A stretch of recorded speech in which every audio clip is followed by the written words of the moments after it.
Mobilisation tous azimuts pour retrouver le Boeing de la Malaysia Airlines alors que la piste terroriste s'éloigne pour l'un des passagers suspects. Il s'agit d'un Iranien de 19 ans soupçonné de vouloir émigrer en Allemagne. Des dizaines de navires, d'avions, d'hélicoptères participent aux recherches.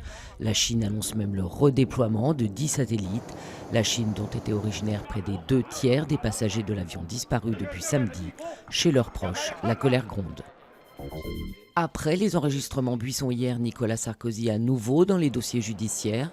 La Cour de cassation doit se prononcer sur la saisie de ses agendas effectués dans le cadre de l'affaire Bettencourt, un dossier dans lequel l'ancien président a obtenu un non-lieu et que la Cour doit aussi trancher. Ici, rien n'a changé ou presque depuis 3 ans. Évacuée après le tsunami et l'accident nucléaire de Fukushima, la ville de Nami est restée en l'état, une zone d'ordinaire interdite où les anciens habitants sont venus commémorer la catastrophe du 11 mars 2011.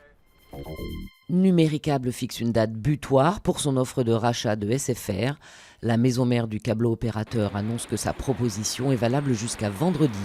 SFR, qui est aussi courtisé par Bouygues Telecom. Dans cette perspective, celui-ci négocie la vente de son réseau à Free pour éviter des problèmes de concurrence. L'Hudson transformé en gigantesque patinoire pour chars à glace et bateaux à voile, le cadeau d'un hiver rigoureux pour ses passionnés.